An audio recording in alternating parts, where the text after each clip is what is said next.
ondas tienen que ser negativas en AB y tiene una duración menor a 0,12 segundos, es decir, 3 cuadritos pequeños, y una altura menor a 2,5 milímetros. ¿Qué es lo que vamos a ver en la onda P? En la onda P podemos ver estas dos patologías, ¿no? La onda P mitral o mitralis y la onda P pulmonar o pulmonaris. ¿Por qué se produce la onda P mitralis? Ahí dice que es una onda ancha, entonces va a ser una onda mayor a 0,12. Una onda P mayor a 0,12 segundos, le vamos a llamar una onda P ancha, o también llamada onda P mitralis. ¿Por qué se produce esta onda P ancha o onda P mitralis? Como dice su nombre ahí, la onda P mitral se produce en una valvulopatía, que es la valvulopatía mitral. En esta puede ser insuficiencia o una estenosis mitral, que lo que va a causar es que la aurícula aumente su tamaño, ¿no? Y al aumentar el tamaño de la aurícula, el paso de la conducción eléctrica va a tomar mucho más tiempo. Entonces vamos a ver una onda P mayor a 0,12 segundos. Entonces ya saben, onda P mitral puede haber una estenosis mitral o una insuficiencia mitral. ¿Por qué? Porque la capacidad de la aurícula para poder eyectar la sangre que le llega es mucho más y tiene que ser más fuerte. ¿Para qué? Para poder eyectar esa sangre de la aurícula ventrícula. Entonces ahí hay una hipertrofia de la aurícula, y al haber una hipertrofia de la aurícula, el impulso tiene que viajar mucho más despacio y va a tardar más de 0,12 segundos, y ahí le vamos a llamar onda P mitral, una onda ancha, o también onda P mitral mellada. Después tenemos la onda P pulmonar, que esta va a representar una onda picuda, es decir, va a ser mayor a 2,5 milímetros en altura, ¿ya? Una onda P picuda que va a representarse en patologías pulmonares, principalmente en una sobrecarga de la aurícula derecha. ¿En qué patologías puede estar sobrecargada la aurícula derecha? Puede estar también sobrecargada en una valvulopatía, una estenosis o en una insuficiencia tricuspide. Pero principalmente vamos a ver esta onda P pulmonar en patologías pulmonares crónicas, ¿ya? Podremos ver, por ejemplo, esto en pacientes que tienen una enfermedad llamada EPOC, ¿no? Una enfermedad pulmonar obstructiva crónica, ¿no? Por aumento de la congestión, y este aumento de la congestión en el pulmón hace que aumente las presiones, y por ende ese aumento retrógrado de las presiones hace que la aurícula derecha aumente su fuerza y también se hipertrofie. Y ahí vamos a ver una onda P pulmonar, o también llamada onda picuda, mayor a 2,5 milímetros, ¿no? Entonces, por ejemplo, aquí podemos ver la onda P. Si vamos a ver una onda P, por ejemplo, de esta manera, esta es una onda P mellada, es como similar a la joroba del camello, ¿verdad? De esta manera, así. Entonces, este va a tener en tiempo mayor a ¿cuánto? Mayor a 0,12 segundos. A eso le vamos a llamar onda P mitral. En cambio, si la onda P es más corta y es mucho más alta o picuda, de esta manera, cuando va a ser mayor a 2,5, le vamos a llamar onda P pulmonar. Y ya saben cuáles son las causas de onda P pulmonar, ¿verdad? Una patología respiratoria crónica, como una EPOC, una fibrosis pulmonar y grado de hipertensión pulmonar. ¿Por qué la EPOC? Porque toda la estructura del pulmón está contraída, entonces no hay mucha complacencia de los vasos sanguíneos para poder pedir sangre. Hay ese punto retrógrado que explicó Jeff. Bien, ahora siguiendo las ondas y los intervalos, tenemos el intervalo P. Dijimos que el intervalo, a diferencia del segmento, contiene ondas dentro del intervalo, ¿verdad? Entonces, refleja la conducción del estímulo desde el nódulo sinusal al nódulo auriculoventricular. Desde el inicio de la onda P hasta el inicio del complejo QRS. A veces le llamamos PR en vez de PQ porque la onda Q no está presente generalmente, ¿no? Se debe valorar tira de ritmo, generalmente es de 2, es decir, que aquí en el electrocardiograma deben seleccionar que la tira más larga tiene que ser de 2, ¿no? Para poder valorar lo que es el intervalo P. Y toda onda P va seguida de un complejo QRS.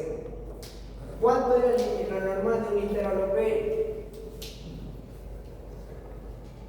0,16. Ya 0,16 lo toma como término medio del Guyton, ¿no? Pero hay un intervalo 0,12 a 0,20 segundos, ¿verdad? Entonces, aquí lo vamos a colocar 0,12 a 0,20 segundos. Importante saber eso, porque al haber un intervalo P alargado, vamos a estar frente a una patología. Y a esta patología le vamos a llamar un bloqueo. ¿Qué tipo de bloqueo creen que es? Primer grado. ¿Cómo? Puede ser de primer grado. Sí, pero vamos a ver anatómicamente, ¿no? Está bien eso. Anatómicamente vamos a decir que hay un bloqueo aurículo-ventricular. Aurículo-ventricular. Entonces, ¿qué me representa el intervalo PR? Me representa desde donde se contrae la aurícula hasta que se contrae el ventrículo, ¿no ves? Entonces, vamos a ver si ponemos un bloqueo aquí, vamos a poner un bloqueo aurículo-ventricular. Bien, ¿cuándo es un bloqueo aurículo-ventricular? Cuando este intervalo está mayor a 0,20 segundos, ¿ya? Importante saber, mayor a 0,20 segundos ya es un bloqueo aurículo-ventricular. Bien, el bloqueo aurículo-ventricular tiene sus grados, ¿ya? El bloqueo aurículo-ventricular puede ser de primer, segundo y tercer grado, ¿ya? También podemos ver un síndrome de preexcitación, como es el síndrome de Wolff-Parkinson-White. ¿Alguien sabe qué es el síndrome de Wolff-Parkinson-White? Es cuando hay una vía extra que manda nuevamente impulso. Bien, entonces nos dice el Uribe, por ejemplo, en fisiopatología del libro, que el síndrome de Wolff-Parkinson-White es un síndrome de preexcitación, como dice aquí, ¿no? Pero esta va dentro de la clasificación de una taquicardia supraventricular causada, como dice su compañero, por una vía accesoria, y esta vía accesoria tiene su nombre, llamado el haz de Kent, ¿verdad? Y este haz de Kent hace que el impulso que viene del haz de His vuelva a subir al nódulo sinusal y vuelva a despolarizar y vamos a tener una taquicardia constante, ¿verdad? Tenemos dos tipos, ¿no? Una vía antidrómica y una vía ortodrómica, ¿no? Después ya lo vamos a ver. Entonces ya saben que es el síndrome de Wolff-Parkinson-White. Es una taquicardia supraventricular acompañada de una preexcitación por causa de una vía accesoria llamado el haz de Kent. Este haz de Kent es congénito. Las personas ya lo tienen, nacen con ese haz de Kent accesorio. Bien, aquí lo que vamos a ver es el bloqueo, ¿ya? Aquí nos va a importar el bloqueo, lo más importante, el bloqueo aurículo-ventricular. Pero también podemos ver que el intervalo P esté deprimido en una pericarditis y en un taponamiento cardíaco, ¿ya? Importante también saber. El complejo QRS refleja la despolarización ventricular, está formado por tres ondas, la onda Q, L y S, y tiene una duración de 0,06 a 0,10 segundos, ¿ya? Quédense con 0,10, ¿ya? Entonces, para que se acuerden estos números, la onda P, ¿cuánto era el tiempo? ¿Cuánto era lo máximo? 0,12, ¿no ves? El intervalo PR, ¿cuánto era lo mínimo? 0,12. Y el complejo QRS 0,10. Entonces 0,12, 0,12 y 0,10. ¿Ya? Eso es lo mínimo que tiene que cumplir en tiempo esas tres, la onda P, el intervalo PR y el complejo QRS, para que no se olviden. 0,12 la onda P, 0,12 a 0,20 el intervalo PR y el complejo QRS 0,10 segundos. ¿Ya? El voltaje puede ser positivo en D2, pero tiene que ser negativo en AB. Nuevamente nos dice que todas las ondas tienen que ser negativas en AB, ¿verdad? También podemos ver en la derivación en B1 que la onda R va a ser más pequeña que la onda S, ¿no? Y aquí en el B2 vamos a ver que el complejo QRS va a estar más pronunciado a la onda R. No es tan importante eso saber. R en D1 y S en D3 deben ser menor a 25 milímetros. Esto, por ejemplo, lo vamos a ver nosotros para saber si hay una hipertrofia ventricular, ¿ya? Entonces, esta es una regla. Vamos a sacar la onda R en D1 y la onda S en D3. Este tiene que ser menor a 25 milímetros, ¿no? Si es mayor a eso, ya vamos a estar ante una hipertrofia ventricular, que igual lo vamos a ver más adelante. La onda R en ABL debe ser menor a 12 milímetros y la onda R en B5 y B6 más la onda S en B1 y B2 debe ser menor a 35. Esto igual se utiliza para ver si hay hipertrofia del ventrículo. Entonces, estas dos, ¿ya? Acuérdense de estas dos porque igual lo vamos a ver más adelante. Menor a 35 milímetros y menor a 25 milímetros.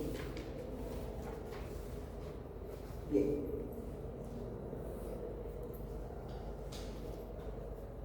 ¿Cuándo vamos a ver un QRS ancho? Cuando está mayor a 0,12. Entonces ya se relaciona, ¿no? 0,12 onda P, 0,12 a 0,20 el intervalo PR y el complejo QRS mayor a 0,12 vamos a ver un QRS ancho, ¿no? Entonces si se relacionan 0,12 casi los 3, ¿no? 0,12 segundos, entiendo, ¿no? Trastornos de la conducción intraventricular. Ahora, el sistema de conducción intraventricular, ¿cómo está compuesto? En los ventrículos. Ya bajaron de la aurícula al ventrículo. ¿Cómo se compone el sistema de conducción ahí? Por dos ramas, ¿no ves? De las y GIS. Y después ya se empieza a convertirse en las fibras de Purkinje. Entonces, en esto vamos a ver el bloqueo de ramas. Puede ser de rama derecha o de rama izquierda.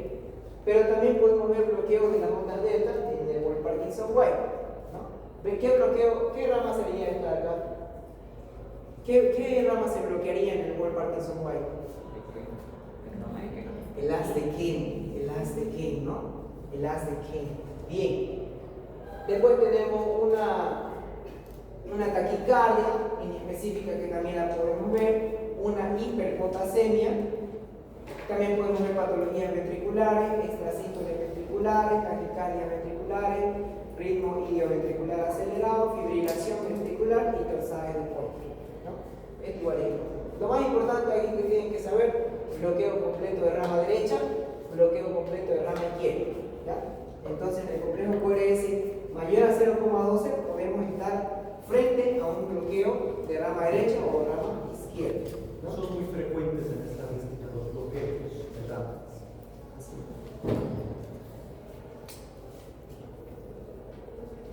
En Chagas, por ejemplo, ¿no? Es muy frecuente el bloqueo de rama derecha. El QRS corto en patologías supraventriculares, por ejemplo, una fibrilación auricular y un flúter auricular. También podemos ver las taquicardias supraventriculares. Y también tenemos un QRS con voltaje disminuido, puede ser en pacientes que tengan obesidad o alguna anormalidad en la caja torácica, ¿no? ¿Cuáles son las anormalidades en la caja torácica? ¿Qué anormalidades conocen? Pectus incavatum, pectus carinatum, ¿no? También podemos ver una pericarditis con derrame pericárdico, un QRS de voltaje disminuido, ahí puede estar presente. La fibrosis miocárdica, un mixedema, un enfisema pulmonar y un EPOC. Y un QRS con voltaje alto, podemos ver el criterio de Sokolov-Lyon. Y esto, como les dije hace rato, mire, mayor a 35 milímetros, no voy a decir, pero pregunta de examen estos chicos. cuando se le pregunte, ¿cómo usted puede ver en el electrocardiograma una hipertrofia ventricular? En este caso, hipertrofia ventricular izquierda, pero también hay la hipertrofia ventricular derecha. Tenemos que utilizar ¿qué criterios? Sokolov-Lyle. Criterios de Sokolov-Lyle. No se olviden eso. ¿Cómo puede usted ver en el electrocardiograma una hipertrofia de ventrículo izquierdo? ¿Con qué criterios? Criterios de Sokolov-Lyle. ¿Y en qué consiste? Usted se va a ir al electrocardiograma y va a localizar la derivación B1 y B2. ¿Ya? ¿Y qué va a haber en esta B1 y B2? Va a haber la onda S. ¿Ya? Luego se va a ir a la derivación B5 y B6. ¿Y qué va a haber en estos dos? La onda E. ¿Ya? Entonces, usted un pliego coherencia, ¿no? Pero no les envía la presentación. Ya. Sigue. Ya. Entonces, ¿qué vamos a hacer? Vamos a irnos a B1, vamos a hacerlo con B5 y B2 con B6. ¿Ya?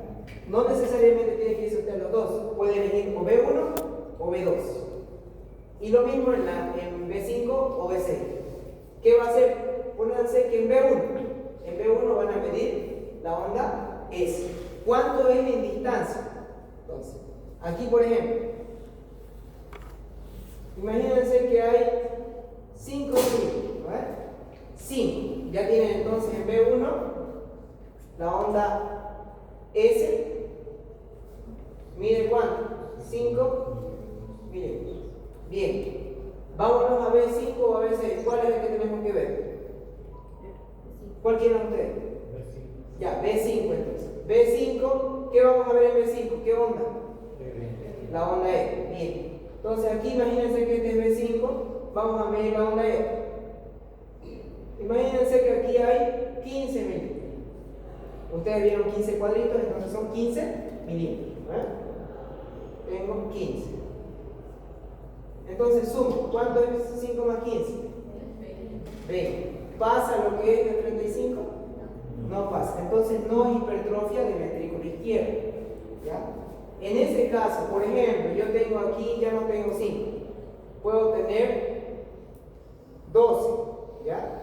Y aquí puedo tener 28. ¿Cuánto es la suma de eso? 12 más 28.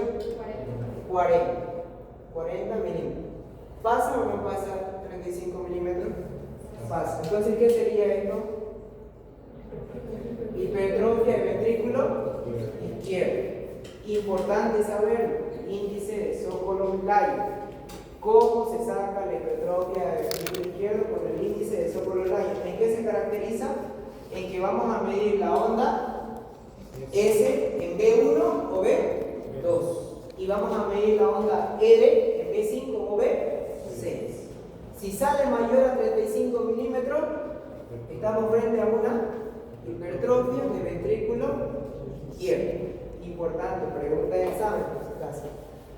Índice de Sokolov-Lyle. ¿Alguna pregunta de esto? ¿Les quedó claro a todos? ¿Se entendió? ¿Pueden ustedes realizar ese ejercicio? El índice de Sokolov-Lyle. ¿Ya? Importante saberlo. Bien. Aquí ya vamos a ver la onda por separado, la onda del complejo coherencia, la onda Q, por ejemplo. ¿Qué dijimos? A ver, ¿qué les llama la atención de ahí? Cuando la onda Q es muy prominente, una onda Q patológica, ¿qué indicaba la onda Q?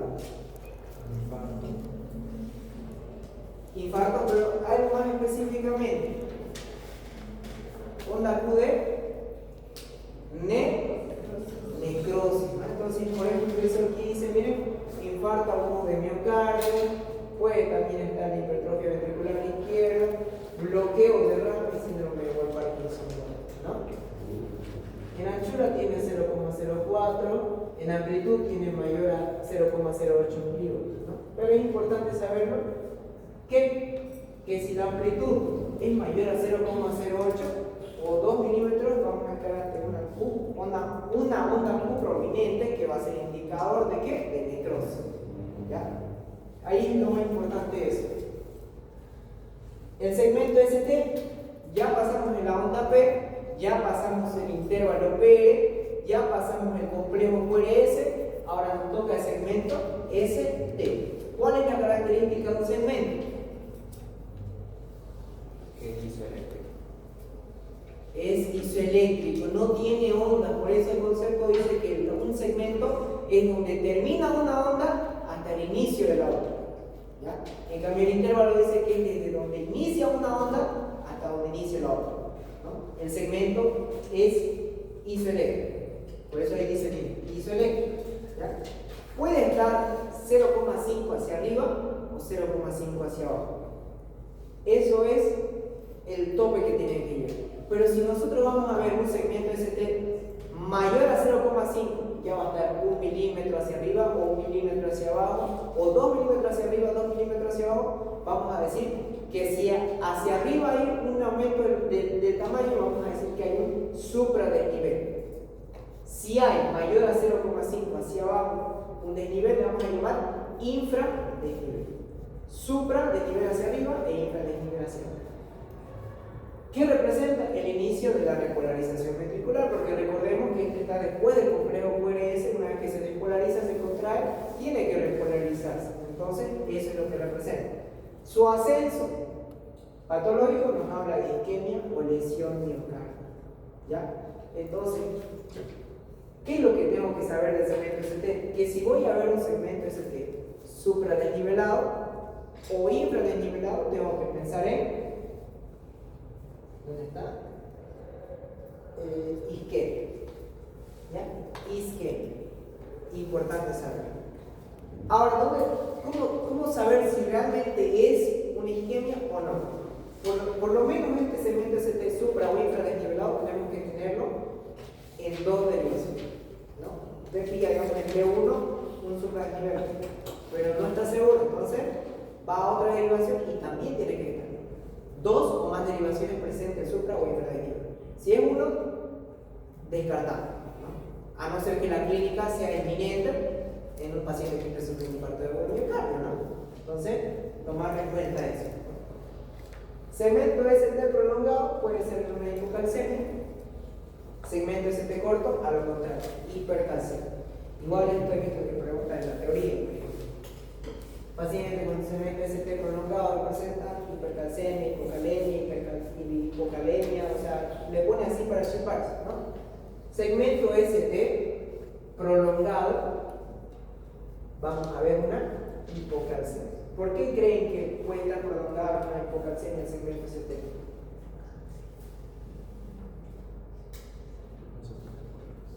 ¿Qué es lo que pasa en la fase de la despolarización y repolarización?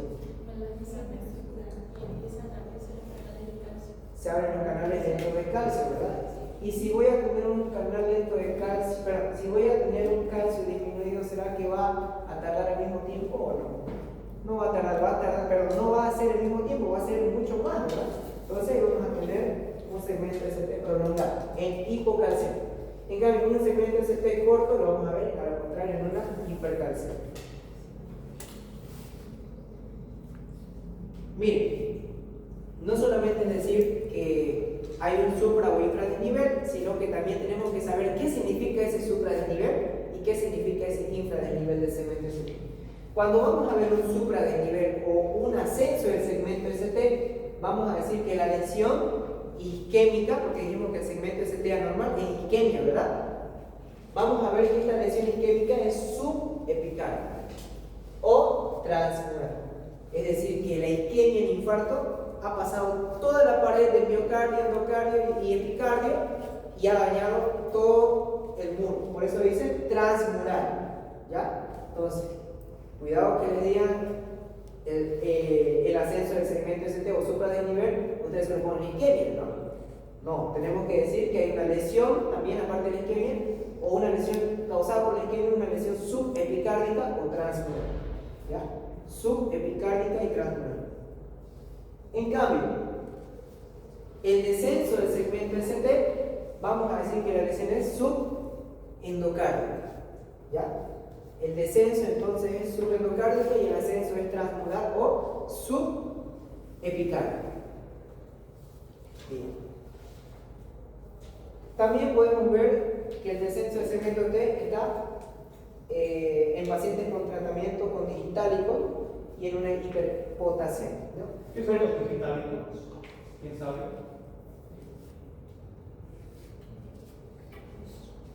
¿Qué son los digitálicos? Es un grupo de medicamentos para la parte cardiovascular, cuyo máximo representante es la digoxina, ¿no? Y lo que hacen es fortalecer o incrementar el pinotropismo, ¿no? Hay que tener mucho cuidado porque en muchos pacientes se da un fenómeno que es la sensibilización a los digitales. Entonces, cuando ustedes vayan a instaurar este tratamiento, siempre que haya sido primero prescrito por un cardiólogo. ¿Claro? Bien. Sí. Luego les voy a enviar porque no sé en qué parte del teléfono se metió. Esta mañana la estaba editando y de pronto en internet tuve que pasar de la versión computadora al teléfono y no sé en qué parte del teléfono. Pero está en la computadora. Ya. Bien. ¿Alguna duda de esto? Entonces, venía pregunta. En un supradesnivel, ¿qué tipo de lesiones? Subepicárdico o entonces, lo pueden relacionar como que si nos vamos hacia arriba vamos a romper todo el muro, ¿no? Todo el muro. En cambio, si nos vamos hacia abajo solo vamos a dañar la parte interna, que es el subendocardio, ¿no?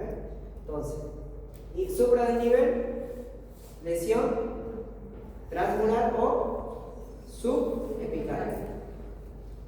Infradesnivel, lesión subendocárdica. ¿Ya? Subendocárdica. Bien. Y la última onda, que es la onda T, refleja la repolarización ventricular. La polaridad de la onda T suele ser semejante al complejo QRS, menos en derivaciones de miembros precordiales debe ser positiva, aunque en B1 y B2 puede ser negativa, ¿no? Bien, ¿qué patología vamos a ver en la onda T? Una onda T alta. Podemos ver una onda T alta o una onda T negativa en una isquemia también, ¿no? Una lesión.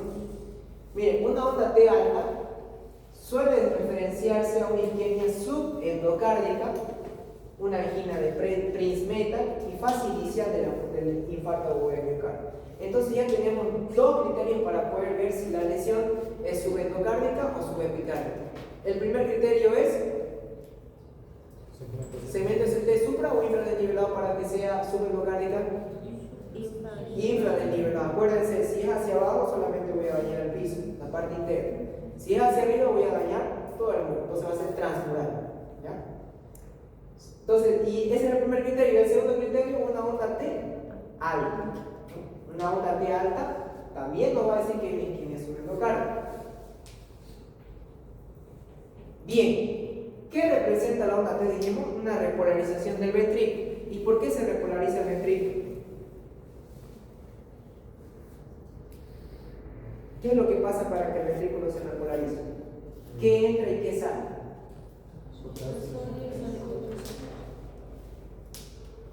¿Qué es lo que pasa? Sale potasio. ¿Sale? Sí, potasio. Ya. Entonces, si va a salir potasio y vamos a tener una hiperpotasemia, las ondas T van a ser más pronunciadas, van a ser altas, crudas y simétricas en las derivaciones que vean encima arriba, ¿no? Entonces, en una hiperpotasemia, las ondas T son altas también. ¿Ya? Una onda T. En la hipercalcemia, una onda T con ascenso rápido, es decir, asciende y vuelve a descender rápidamente, ¿no? Y una onda T aplanada, a lo contrario, en una hipopotasemia.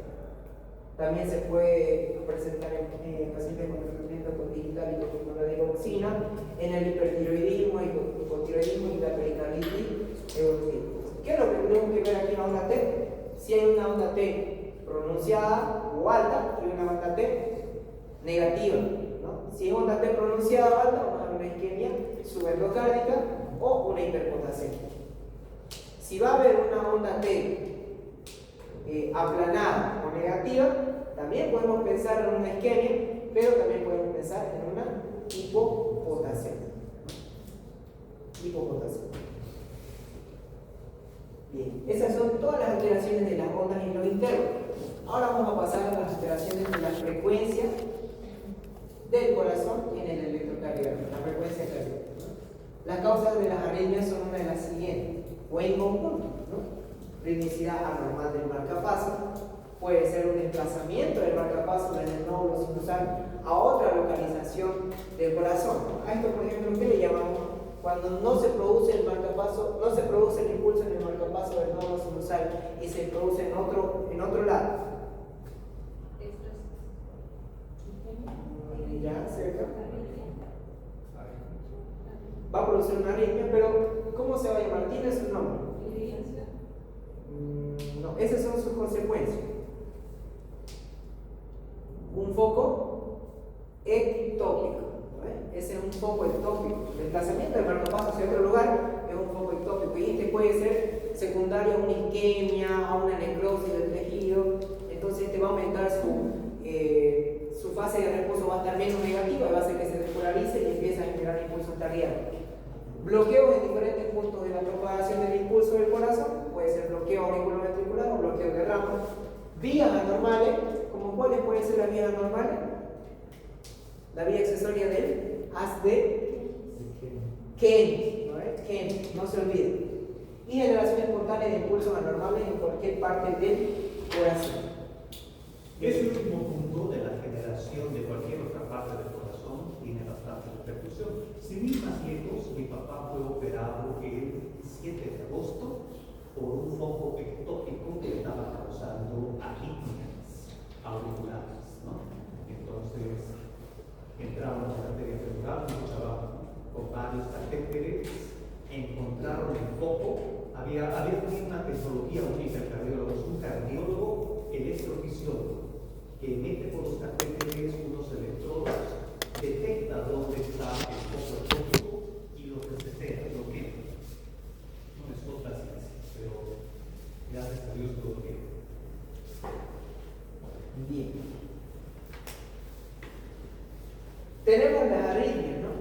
Cuando el marcapaso del corazón no sigue el ritmo normal, ¿cuáles son las características de un ritmo normal en el electrocardiograma?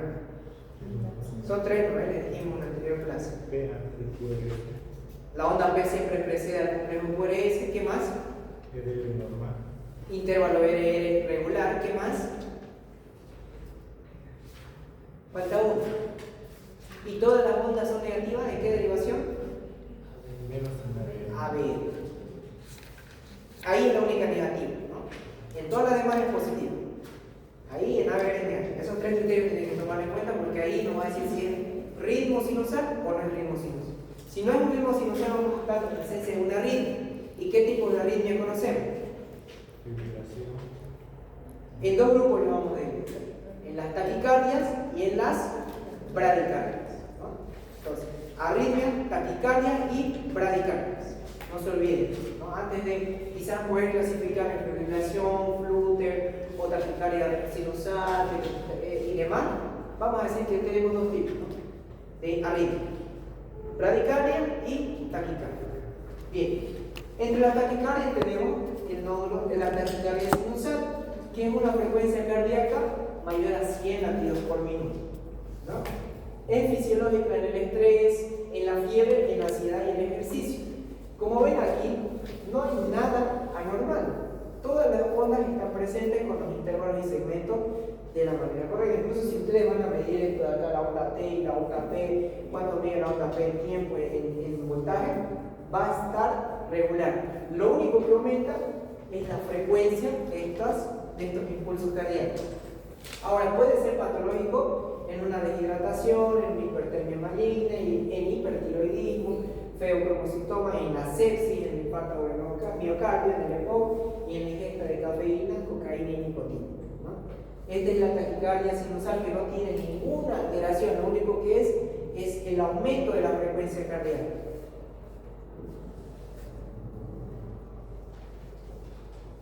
¿Cuánto creen de frecuencia cardíaca que tiene eso?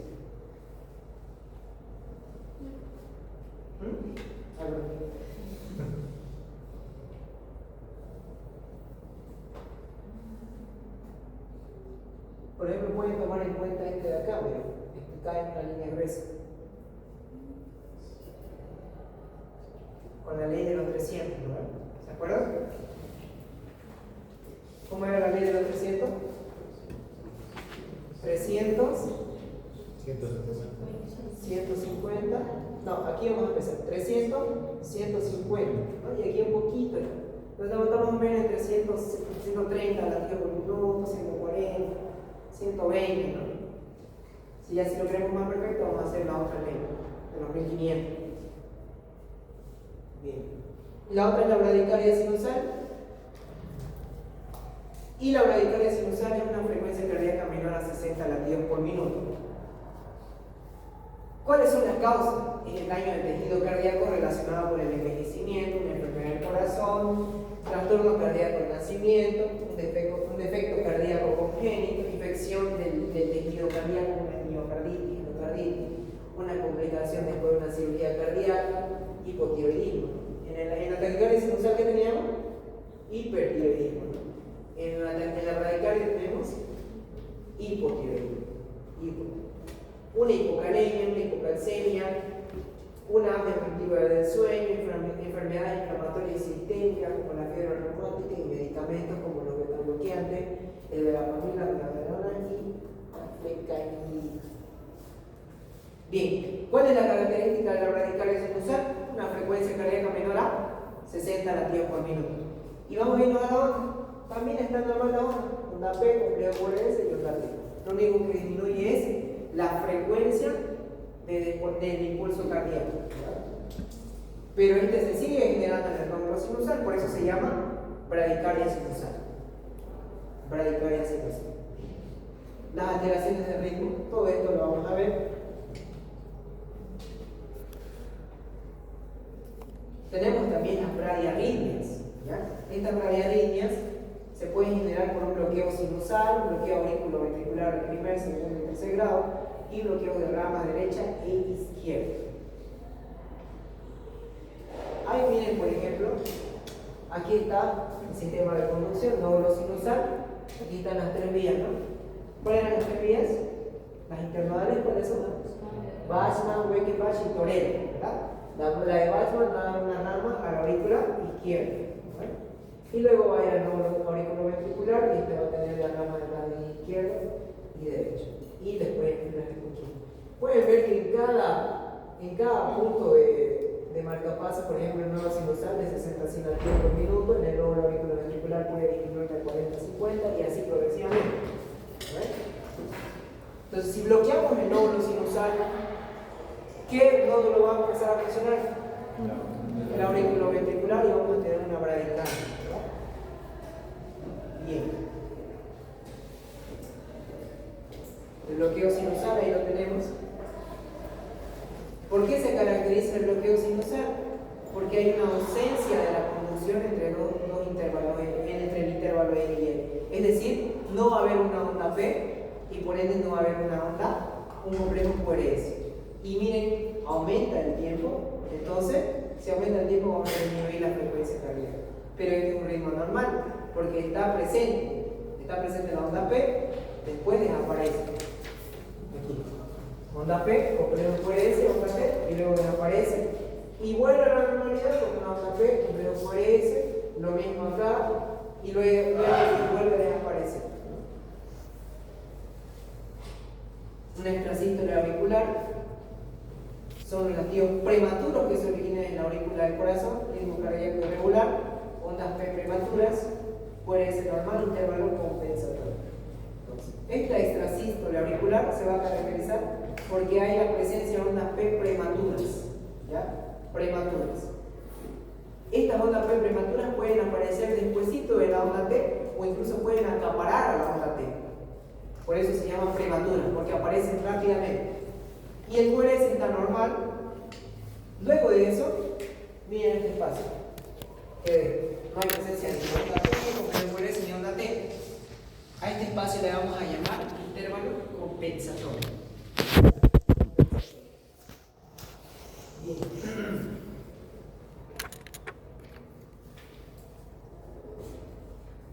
Ahora vamos a lo que nos interesa. los bloqueos auriculoventriculares. ¿En qué patología podríamos ver el bloqueo auriculoventricular?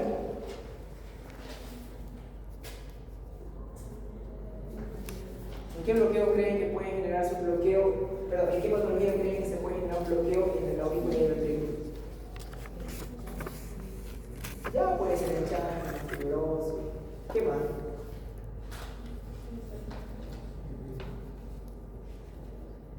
¿Qué te puede generar una neuropatía?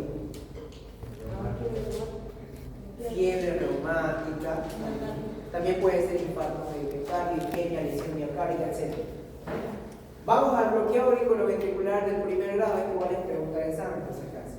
Ocurre cuando el intervalo Pérez es mayor a 0,20 segundos o un cuadrado. Entonces, aquí por ejemplo, ¿cuánto es el tiempo que transcurre? Miren, la onda P y después viene el tiempo P. Tiene que ser mayor a 0,20. Miren aquí. Este es el bloqueo de primer grado. ¿Ya? Importante saber. Entonces, ¿cuál es la característica del bloqueo auriculoventricular de primer grado? Mayor a 0,20 segundos.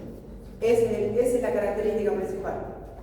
Mayor a 0,20 segundos. Van a ver que en el segundo grado y en el tercer grado se van a seguir aumentando, pero sobre la base de este intervalo PR aumentado en tiempo.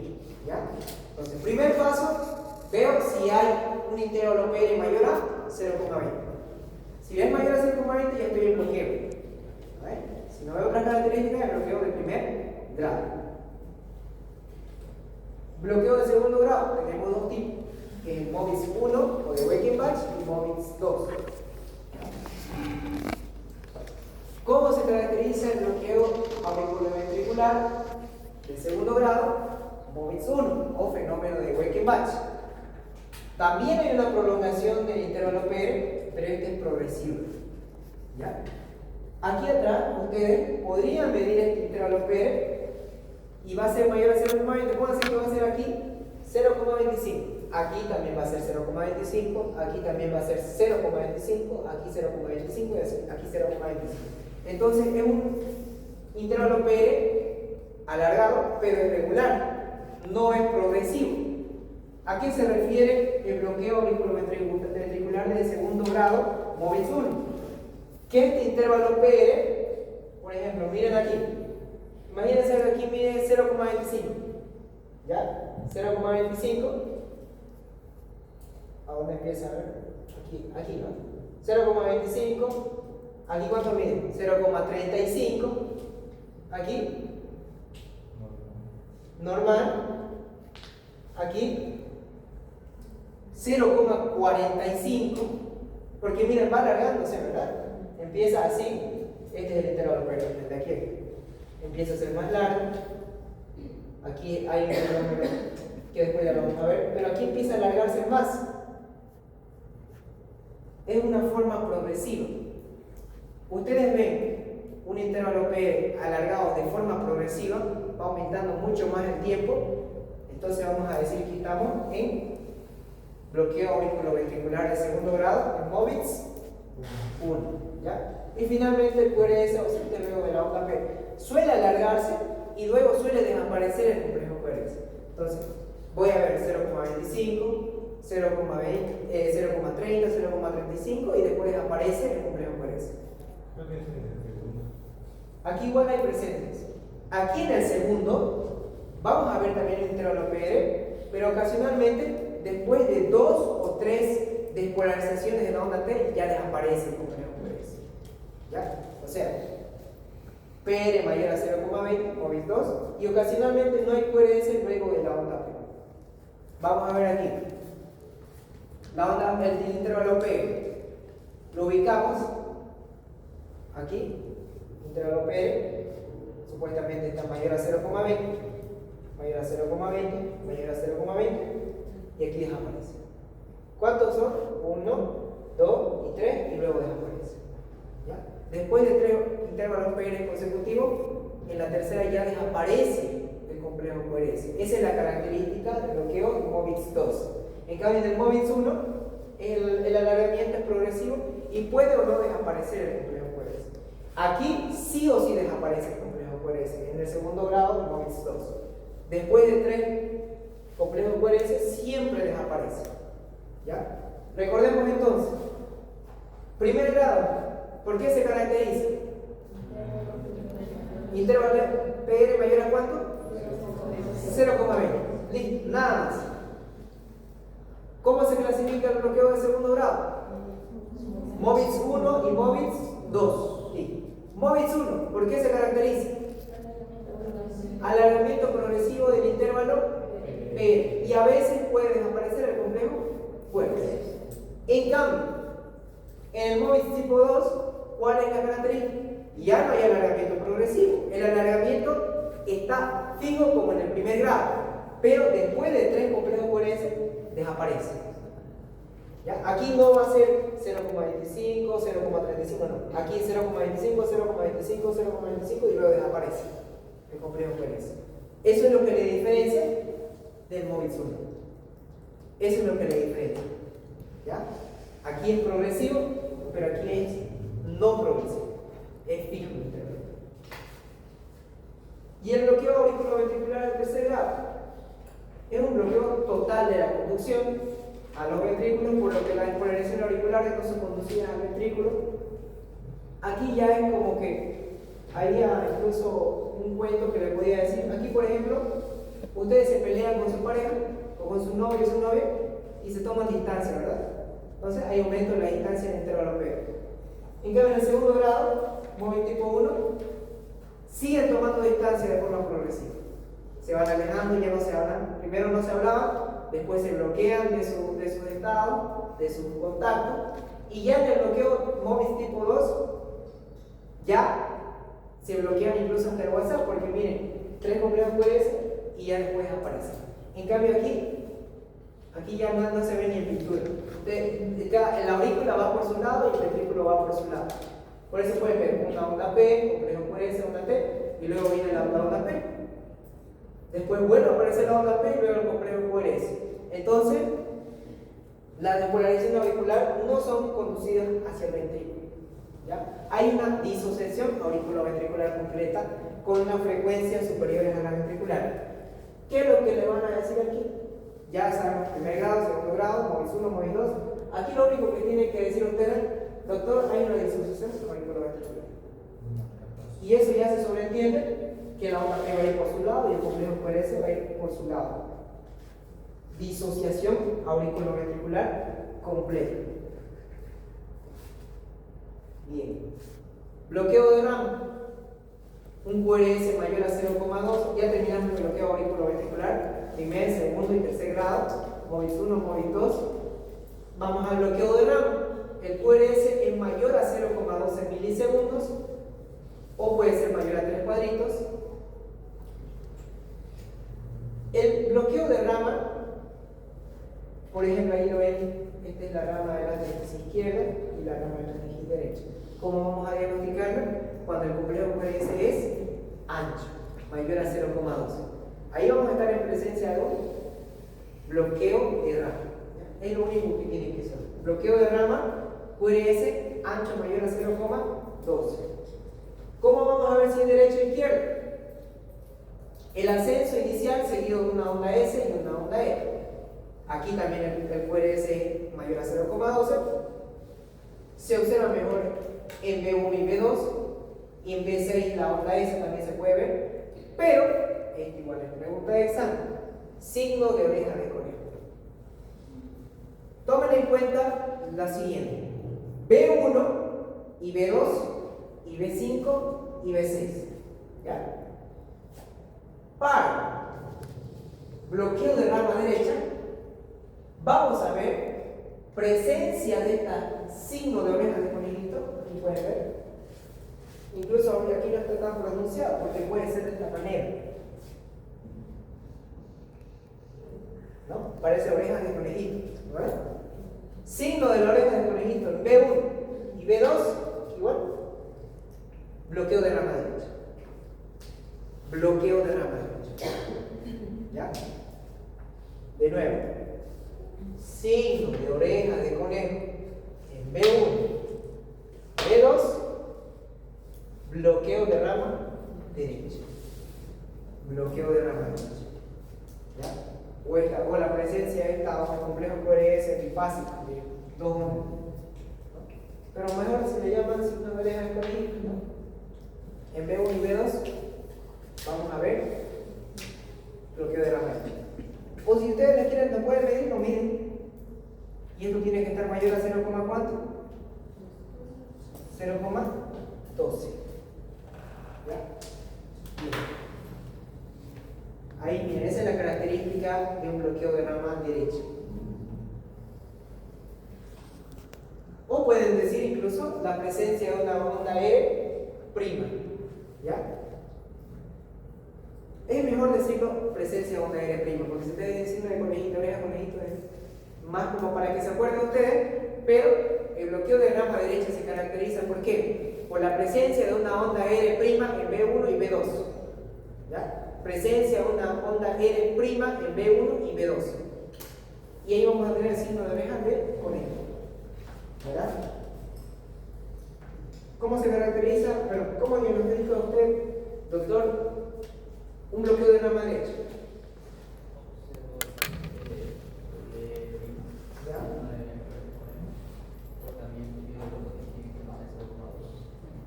Ya, bien. Bien, ahí viene la presencia de una onda prima. Ahora vamos al otro lado, al bloqueo de rama izquierda. Vamos a tener la presencia de una onda R mellada, positiva, o mellada en B5 y B6. ¿Se acuerdan que les dije? Acuérdense de B1 y B2, pero también acuérdense de B5 y B6. B1 y B2 te dicen bloqueo de rama derecha. B5 y B6, bloqueo de rama izquierda. ¿Qué vamos a ver? Onda R mellada, positiva, o mellada en B5 y B6. Complejo S o RS, B1 o B2, forma de M o W, signo de pico de ave, derivaciones precolineales. ¿Qué es lo que vamos a ver aquí? Vamos a ver similar a la onda R', pero aquí lo vamos a ver en forma de M o W. Vámonos entonces, ¿a qué derivaciones nos pide? B5 y B6. ¿Por qué con B5 y B6? Aquí está.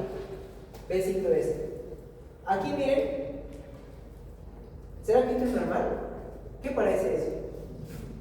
¿Cómo es el complejo QRS?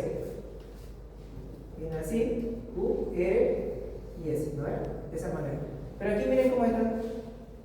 Es como si tuviera una montaña y empieza a bajar, ¿no? Es un complejo QRS mellado. Incluso puede ser de esta manera. Parecido a la onda R', pero en forma de M o W. ¿Ya? Si vamos a ver esta onda R mellada, B5 y B6, vamos a estar en presencia de bloqueo de rama izquierda. Es similar a la onda a la R', ¿ya? Solo que aquí es más mellada, como si tuviera una cima o signo de pico de ave, porque puede ser, mira esto, así, esto parece un pico de ave, ¿no? Porque viene así, así usualmente, un pico de una ave. Bien, a ver, usted, doctor, dígame cómo puede diagnosticar un bloqueo de rama izquierda. Bien, B5 y B6. ¿Qué va a haber en B5 y B6?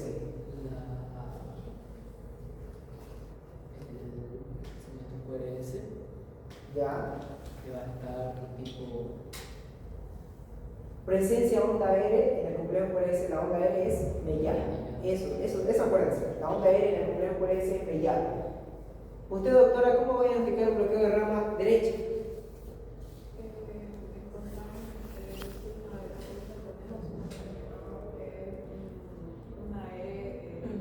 Presencia onda R', ¿y qué derivación?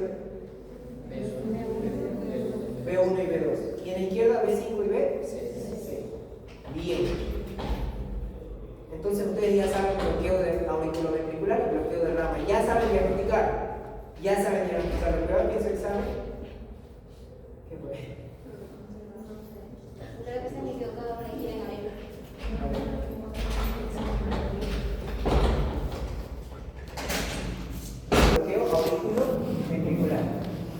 Cuidado que su examen le salga así y usted solamente saque frecuencia de corriente, ¿no? Tienen que ver todas las alteraciones de la onda. Por eso primero ves la onda P, después el intervalo P, el complejo QRS, el segmento ST y luego la onda P. ¿Verdad? Estos son los bloqueos de radio. Ahí para que lo puedan relacionar un poco más. Ahí están las orejitas de conejo. Y también puede también puede ser. O también lo pueden relacionar el bloqueo de rama izquierda con un cono en el agua. Bien. Bien, ahí lo vamos a dejar. Sáquenme.